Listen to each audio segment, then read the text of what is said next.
한국? 미국 없으면 아무것도 못하는 나라 아니야? 여기 미국의 한 여성이 비웃고 있습니다.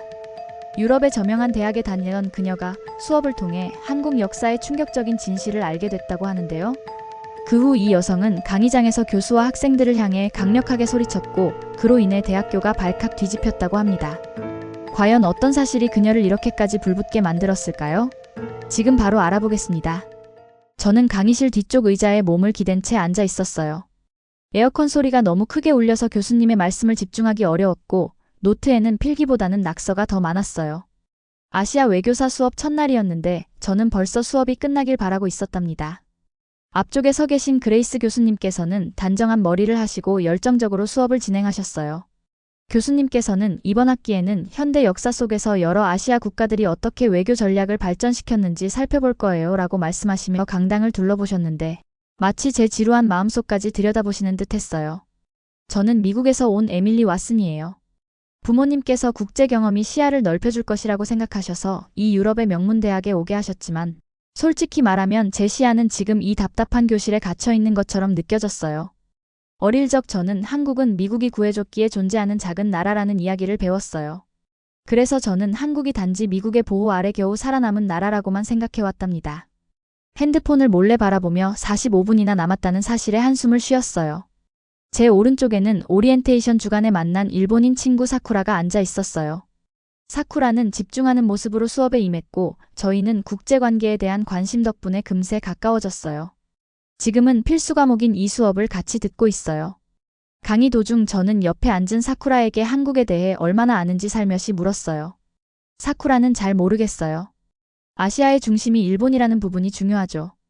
라고 답해 주었고 저는 아버지께서 한국은 미국의 보호 덕분에 발전했다고 하신 말씀을 떠올렸어요.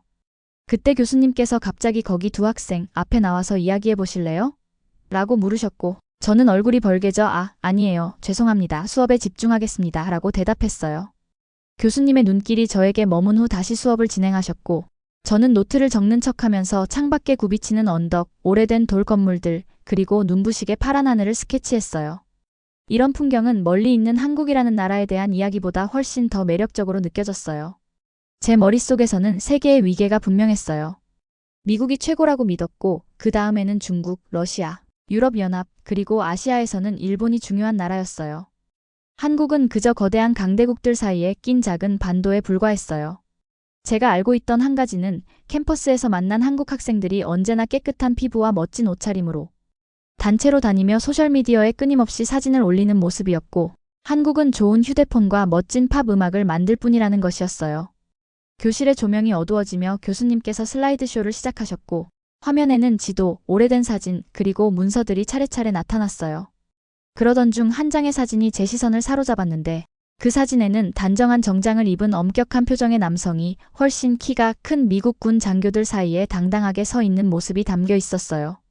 교수님께서는 다음 주에는 1950년대의 세계 강대국들을 상대로 대담한 외교 전략을 펼친 한국의 이승만 대통령에 대해 논의할 예정이에요 라고 말씀하셨어요. 저는 대담한 전략이라는 표현에 당황했어요. 작은 나라가 어떻게 미국, 유럽, 중국 같은 거대한 나라들을 상대로 대담한 전략이라는 표현을 사용할 수 있는지 의문이었거든요. 수업이 끝난 후 학생들이 각자 노트를 정리하며 주말 계획을 이야기할 때 저는 숙제를 바라보며 어쩐지 이 수업이 제 예상만큼 지루하지 않을지도 모른다는 생각이 들었어요. 그날 저녁 시끌벅적한 식당에서 사쿠라와 함께 식사를 하며 대화를 나눴어요. 저는 그레이스 교수님께서 말씀하신 대담한 전략이 무슨 뜻인지 잘 이해가 가지 않는다고 토로했어요. 사쿠라는 자신의 할아버지께서 한국은 예전부터 일본보다 약했다라고 말씀하셨던 기억을 이야기해 주었고 저는 교수님께서 수업을 흥미롭게 만들기 위해 다소 과장하신 것 같다는 생각이 들었어요. 그러다 그날 밤 기숙사로 돌아가는 길에 저는 한 가지 의문을 떨칠 수 없었어요. 혹시 내가 지금껏 믿어왔던 한국에 대한 이야기가 전부 잘못된 것은 아닐까? 하는 불안감이 제 마음속에 자리 잡기 시작한 거예요. 저는 대학에 입학한 이후 처음으로 수업에 일찍 도착했어요. 심지어 앞쪽 자리에 앉았답니다. 주말 내내 저를 괴롭혔던 이상한 호기심이 계속해서 마음을 붙잡고 있었어요. 그레이스 교수님께서 말씀하신 한국의 대담한 전략이 과장된 건지 아니면 제가 그동안 놓치고 있던 무언가가 있는지 반드시 확인해보고 싶었어요. 옆자리에 앉은 사쿠라가 살며시 다가와 놀란 듯 눈썹을 치켜 올리며 말했어요. 웬일로 앞에 앉았어? 어디 아픈 거 아니지? 저는 웃으면서 그냥 호기심이 생겨서 라고 대답했어요. 지난주 수업 내용에 대해 얼마나 깊게 생각했는지 말하고 싶지 않았거든요. 강의실은 빠르게 채워졌고 대화 소리도 잠잠해졌어요. 그러다 그레이스 교수님께서 빨간 블레이저를 입고 등장하셨어요. 오늘은 노트나 슬라이드 없이 교수님께서 직접 앞에 서서 한 분 한 분 눈을 맞추며 말씀하셨어요. 오늘은 여러분이 국제관계에서 권력이 무엇인지 알고 계신 모든 것을 알아보려고 해요.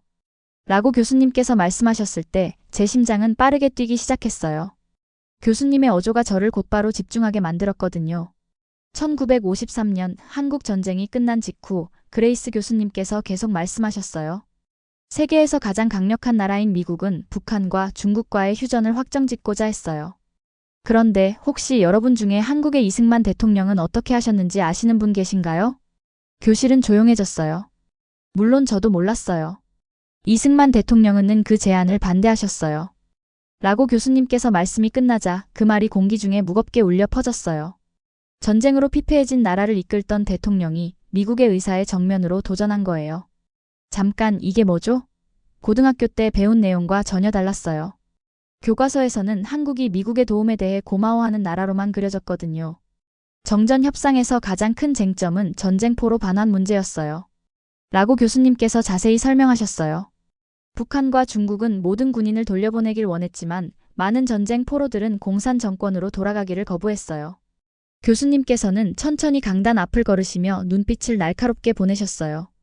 그럼 이승만 대통령은 어떻게 했을까요? 그분은 일방적으로 2만 명의 반공전쟁 포로를 석방했어요.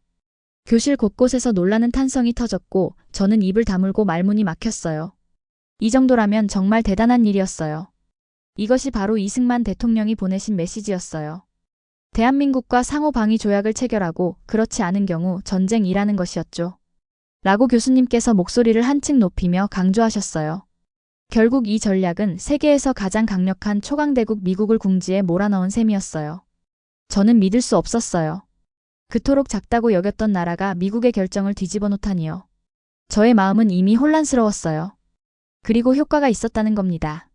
라고 교수님께서 미소를 지으며 말씀하셨어요. 1953년 10월 미국은 한국에게 유리한 조건으로 상호방위 조약을 체결했답니다. 교실은 완전히 정적에 휩싸였고 저는 사쿠라를 힐끗 보았어요. 사쿠라도 저처럼 충격을 받은 듯 했어요. 자, 이제 한국과 일본의 관계로 넘어가 볼게요. 라고 교수님께서 말씀하셨어요. 전쟁 후 이승만 대통령은 해양 경계선을 선언했어요. 일본 어선들이 그 경계선을 넘자 한국 해군이 발포하며 수천 척의 일본 선박을 압류했답니다. 옆자리에서 사쿠라는 불편한 듯 자리에서 몸을 뒤척였어요. 그녀의 얼굴이 창백해졌어요. 이 내용도 사쿠라가 배워왔던 역사책에는 없었던 이야기였거든요. 일본 정부는 공식적으로 항의했지만 이승만 대통령은 강경한 입장을 고수하며 분쟁 지역에 대한 통제권을 확보했습니다. 라고 교수님께서 덧붙이셨어요. 제 머리는 너무나 복잡했어요. 저는 항상 한국을 국제정치에서 수동적인 존재로만 여겼는데 일본 선박에 발포하고 미국의 결정을 무너뜨릴 정도로 강경한 나라라고는 생각지 못했거든요. 하지만 한국의 강인함은 이런 역사책에만 존재하는 것이 아닙니다. 라고 교수님께서 말씀하시며 오늘날 한국은 반도체 산업, 방위 수출, 그리고 문화적 영향력을 통해 엄청난 영향력을 발휘하고 있답니다. 라고 강조하셨어요.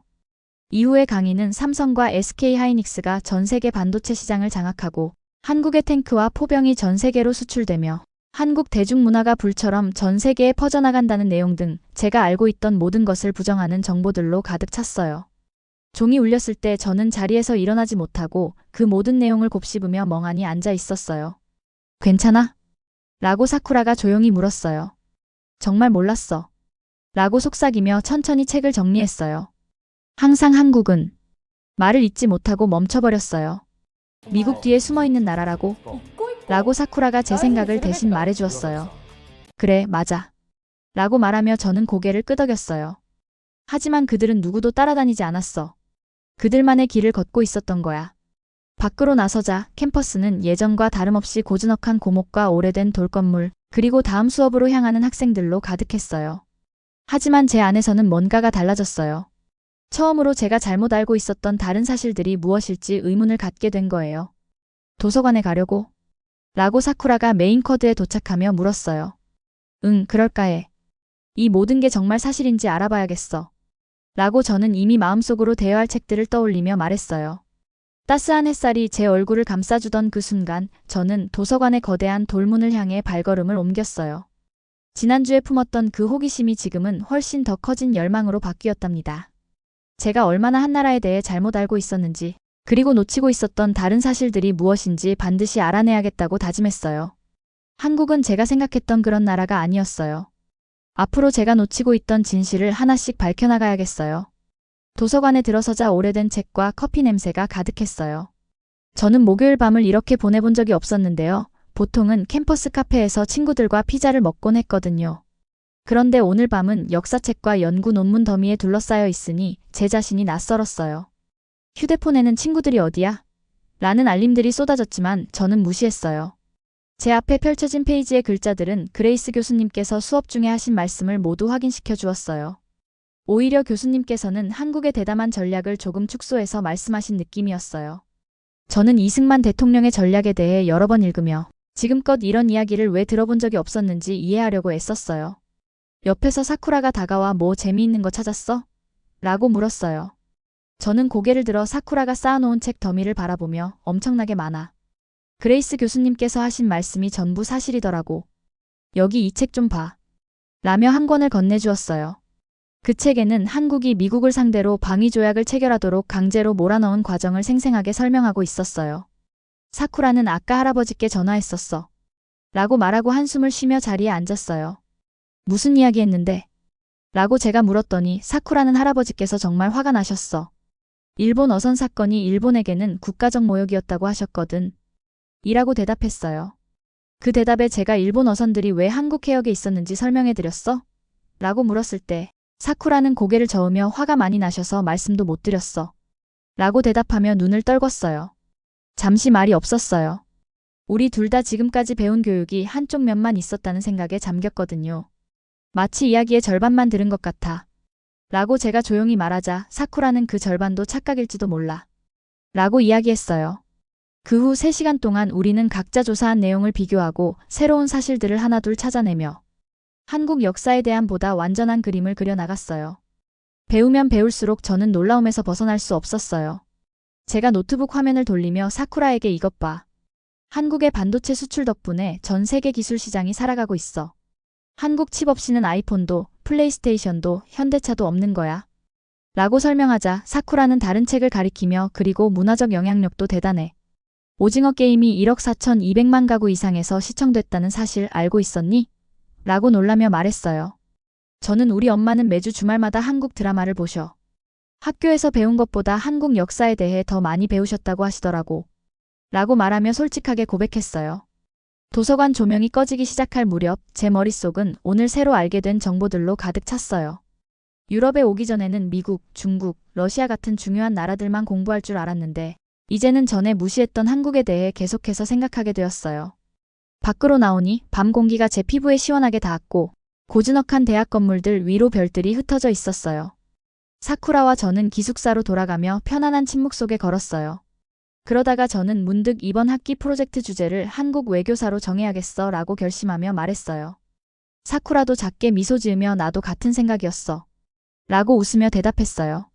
그날 밤 저는 잠을 이루지 못하고 침대에 누워 천장을 바라보며 새로운 정보들의 머리가 복잡해졌어요. 단 몇 가지 고정관념에 기반해 한 나라를 그렇게 쉽게 판단했던 제 자신이 부끄러워지더군요. 세상을 이해했다고 자신만만하게 믿었던 저의 태도가 얼마나 잘못됐었는지를 뼈저리게 느꼈어요. 휴대폰을 들어 한국 문화를 검색해보니 K-팝, K-드라마, 한국 음식, 한국 스킨케어 등 수많은 정보들이 쏟아져 나왔어요. 서울의 야경을 담은 사진들을 보며 밤하늘 아래 미래지향적인 건물들이 반짝이는 모습에 감탄했어요. 이곳은 제가 역사책에서 보던 전쟁의 상흔이 남은 나라가 아니었어요. 세계를 이끄는 강국이라는 느낌이었죠. 다음으로 삼성 글로벌 영향력을 검색해보니 결과는 놀라웠어요. 삼성은 단순히 휴대폰만 만드는 것이 아니라 애플 부품 생산, 최첨단 AI 기술 개발, 의료 장비 혁신 등 여러 분야에서 선두를 달리고 있었어요. 저는 침대에 앉아 무릎을 껴안고 있던 제 자신을 보며 부끄러움과 동시에 새로운 배움에 대한 기대감이 뒤섞인 기분을 느꼈어요. 지금까지 제가 한 나라에 대해 얼마나 잘못 알고 있었는지, 그리고 앞으로 얼마나 더 배워야 할지가 새삼 느껴졌어요. 창밖에 비친 달빛이 캠퍼스를 은은하게 비추던 그 순간 저는 결심했어요. 이번 수업을 위해서 한국을 공부하는 것이 아니라 한국의 진실을 마주보며 이해하겠다고 말이에요. 노트북을 꺼내며 할 일을 목록으로 적기 시작했어요. 한국 문화 동아리에 가입하기, 한국 음식 먹어보기, 한국 영화 감상하기, 기본적인 한국어 문구 배우기, 언젠가 한국 방문하기. 마지막 항목은 다소 터무니없게 느껴졌지만 적어 내려가자 가슴이 두근거렸어요. 전 세계적으로 강력하고 혁신적이며 문화적으로 풍부한 한 나라를 제가 지금까지 거의 모른 채 살아왔다는 사실이 믿기지 않았어요. 그것은 곧 바뀌어야 했어요. 아침이 너무 빨리 찾아왔어요. 책과 노트가 침대 곳곳에 흩어져 있는 채로 잠들어버린 저는 서둘러 수업 준비를 하면서 거울 속 제 피곤한 모습을 보았지만 눈동자에는 전에 없던 불꽃이 타오르고 있었어요. 불과 한 주 만에 제 세계관은 서서히 변하기 시작했어요. 제가 오해했던 다른 나라들이 또 있을까? 듣지 못했던 또 다른 이야기는 무엇일지 궁금해지더군요. 가방을 챙겨 문을 향해 걸어가며 한 가지 생각이 계속 머릿속을 맴돌았어요. 만약 제가 한국에 대해 이렇게 잘못 알고 있었다면 다른 나라들은 또 어떨까 하는 의문이었어요. 한국 음식점의 간판이 저녁 하늘 아래서 반짝이고 있었어요. 문 밖에서 한 쌍이 나가자 멋진 향신료와 구워진 고기의 향이 코끝을 스치며 제 배가 꼬르륵 울렸답니다. 옆에 서 있던 사쿠라의 표정은 긴장감이 역력했어요. 준비됐어? 제가 물었어요. 사쿠라는 고개를 끄덕이며 할아버지가 여기 온 걸 알면 엄청 놀라실 거야 라고 걱정하며 말했어요. 저희는 함께 웃으며 문을 열었어요. 내부는 활기로 가득 차 있었고 부드러운 한국 팝 음악이 배경을 채우고 있었어요. 서울의 다채로운 사진들이 벽을 장식하고 있었고 친절한 미소를 띤 젊은 한국인 안내원이 저희를 창가 근처의 작은 테이블로 안내해 주셨어요. 자리에서 메뉴를 바라보며 저는 뭘 주문해야 할지 전혀 감이 안 잡혀. 라고 사쿠라에게 속삭였어요. 사쿠라는 용기 내봐. 라고 주먹을 불끈 쥐며 격려해 주었어요. 결국 저는 비빔밥, 사쿠라는 불고기를 주문했어요. 음식이 나오자 하얀 밥 위에 형형색색의 야채들이 올려진 제 돌그릇을 보며 군침이 돌았어요. 첫 입을 맛본 후 저는 정말 대단해. 이렇게 맛있는 한국 음식을 왜 지금까지 먹어보지 못했는지 믿을 수 없어. 라고 감탄했어요. 사쿠라는 부드러운 소고기를 씹으며 할아버지가 지금 이 모습 보시면 정말 난리 나실 거야 라고 말했어요. 저는 웃으며 우리 할아버지께서도 미국 음식만이 최고라고 말씀하셨어. 라고 대답했어요. 불과 3주 전만 해도 저는 그레이스 교수님의 수업에서 지루해하며 세계 정치를 다 알고 있다고 생각했던 제가 이제는 한국 음식을 즐기며 한국 문화 동아리 모임을 손꼽아 기다리고 있는 제 자신이 믿기지 않았어요. 다음 날 아침 수업에 도착하니 칠판에 오늘은 중간 발표입니다. 라는 쪽지가 붙어 있었어요. 제 심장은 갑자기 빠르게 뛰기 시작했어요. 제가 조사한 내용을 수업에서 발표해야 한다는 사실을 거의 잊어버릴 뻔했거든요. 그레이스 교수님께서 제 이름을 부르시며 미소 지으셨어요. 에밀리, 먼저 발표해주세요. 조금 떨리는 손으로 저는 앞쪽으로 걸어갔어요. 여러 시간 동안 슬라이드를 준비하고 사실들을 꼼꼼히 확인하며 연습했던 만큼 제 앞에 서서 동기들을 마주하니 말할 내용의 무게가 느껴졌어요. 이 수업을 시작할 때 저는 한국을 미국의 보호에 의존하는 작은 나라로만 생각했어요. 하지만 제가 완전히 잘못 알고 있었다는 것을 깨달았습니다. 라고 덧붙였어요. 다음 15분 동안 저는 이승만 대통령의 대담한 외교 전략부터 현대 한국 엔터테인먼트의 세계적 문화, 지배력에 이르기까지 한국이 현대 역사 속에서 어떻게 다양한 형태의 힘을 발휘해 왔는지를 설명했어요. 오늘날 한국은 전쟁 포로 석방이나 어선 압류 같은 위협을 하지 않아요. 대신 한국의 반도체가 우리 휴대폰을 움직이고 문화 수출이 전 세계 트렌드를 이끌며 외교적 영향력은 그 규모를 훨씬 뛰어넘습니다. 라고 제가 마무리하자 수업 시간 내내 박수가 터져나왔고 김 교수님께서도 흐뭇하게 고개를 끄덕이셨어요. 훌륭한 발표였어요, 에밀리. 당신의 시각이 확실히 성장한 것이 느껴집니다. 라고 교수님께서 칭찬해 주셨어요. 저는 얼굴이 붉어지며 자리에 돌아갔고 사쿠라는 엄지손가락을 치켜 세워 주었어요. 수업 후 그레이스 교수님께서 다가오셔서 처음 지루해 보이던 그날 이후로 정말 많이 변했네요. 라고 말씀하셨어요. 저는 얼굴이 더 뜨거워지며 그때는 죄송했습니다. 라고 답하자 교수님께서는 괜찮아요. 교육의 본질은 우리가 알고 있다고 믿는 것에 대해 한 번 더 생각하게 만드는 거니까요. 라고 따뜻하게 말씀해 주셨어요. 그날 저녁 캠퍼스 카페에 모인 학생들과 함께 시간을 보냈어요. 문화 동아리에서 만난 한국 교환학생 민지는 아이스 커피를 홀짝이며 제 맞은편에 앉았어요. 미국 학생들이 한국 역사에 이렇게 열정을 보일 줄은 몰랐어. 라고 민지가 웃으며 말했고, 저도 전에는 그럴 거라고는 생각 못했는데 지금은 정말 빠져버렸어. 라고 솔직하게 고백했어요. 민지는 눈을 반짝이며 우리 여름방학에 서울 여행을 계획 중인데 사쿠라랑 에밀리도 같이 가는 건 어때? 라고 제안했어요. 제 마음은 이미 빠르게 뛰기 시작했어요. 정말? 우리가 같이 가도 될까? 라고 물었더니 민지는 물론이지. 내 고향을 소개해주고 관광객들이 잘 모르는 곳들도 보여줄게. 라고 자신 있게 대답했어요. 기숙사로 돌아가는 길 가슴속에 넘치는 설렘을 느꼈어요. 한 달 전만 해도 한국은 여행지로 전혀 생각지 않았는데 말이에요. 방에 돌아와서 그날 밤 도서관에서 작성했던 목록에 민지와 함께 서울 가기라는 항목을 새로 추가했어요. 그것을 적어 내려가자 마치 현실처럼 느껴졌고 가능성도 커졌어요. 그리고 노트북을 켜고 김 교수님 수업의 기말 과제가 될 빈 문서를 바라보았어요. 제목은 바로 떠올랐어요. 편견을 넘어서 한국의 진정한 외교력을 찾아서. 글을 쓰기 시작하자 말들이 자연스럽게 흘러나왔어요. 더 이상 성적을 위한 글쓰기가 아니라 제 세계관을 완전히 바꿔놓은 경험에 대해 진솔하게 기록했어요. 창밖을 바라보니 밝게 떠있는 달이 고요하게 하늘을 비추고 있었어요. 세계 반대편 어딘가에서 서울이 아침 햇살을 맞으며 깨어나고 있다는 생각에 미소가 번졌어요. 저는 대학에 오기 전 교육이란 이미 알고 있는 것을 확인하는 것이라고 생각했어요. 하지만 지금은 교육이 제가 얼마나 모르는지를 깨닫게 해주고 새로운 것을 발견하는 기쁨을 선사한다는 것을 알게 되었어요. 한국은 그저 미국에 끌려다니는 작은 약소국이 아니었어요. 한국은 그 자체로 강력한 민족성과 현실을 갖추고 있었고 저는 이제 그 목소리에 귀 기울이기로 결심했답니다. 이제 저는 더 많은 이야기를 듣고 더 깊이 알아가고 싶어요. 제 이야기를 들어주셔서 감사합니다. 에밀리였습니다. 이상으로 오늘의 사연 마치겠습니다. 구독과 좋아요 눌러주시면 더 많은 사연을 들어보실 수 있습니다.